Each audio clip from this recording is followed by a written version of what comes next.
Und als sie fertig waren, haben sie gesagt: «Aschenputtel, willst du auch auf den Ball gehen und tanzen?» «Oh, du mein Gott», hat sie gesagt, «wie könnte ich dort hingehen in meinen dreckigen Kleidern?» «Gang zum Bäumli auf deiner Mutter ihrem Grab und tu daran schütteln und wünsch dir schöne Kleider. Aber komm vor Mitternacht wieder heim.»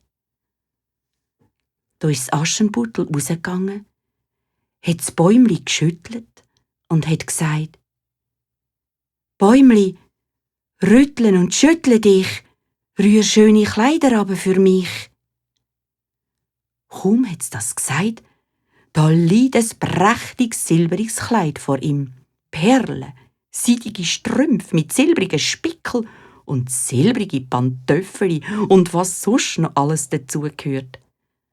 Das Aschenputtel hat alles heimgetragen. Und wo sich gewaschen und angelegt hat, da ist es so schön gsi, wie eine Rose, wo sich im Morgentau gewaschen hat.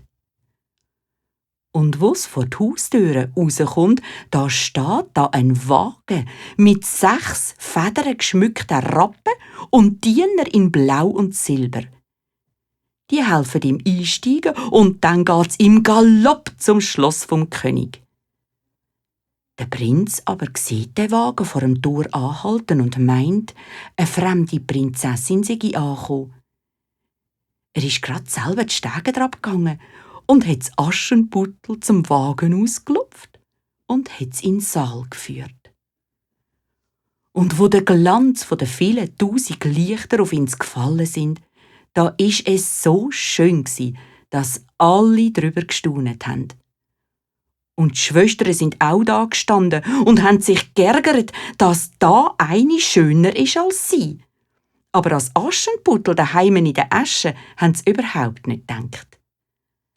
Der Prinz aber hat im Aschenputtel die königliche Ehre angetan und hat mit ihm getanzt. Und da hat er gedacht: